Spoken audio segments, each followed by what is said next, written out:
I think he was canceled for talking about the stuff that I got my strike for. I don't know if you want me to talk about it on this podcast right now, but the two subjects that YouTube has in the terms of service that you can look it up right now.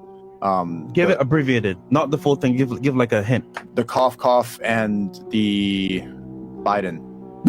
Okay, fair enough. Yeah, there you go. I like that. Cough and Biden. You talk about that. You talk about the truth about what really happened, and they want to take you down because they're revealing the truth about what's going on behind the scenes. That's what the reason I really think it is. That's a good point. You did talk about that Think stuff. about it, right? Yeah. When that cough happened, who's traveling the world, making videos about it, saying it's saying not real. that you got you as a slave. Not just traveling. He has a whole podcast. He has like extensive things about why it's a scam. He has extensive videos about why Biden.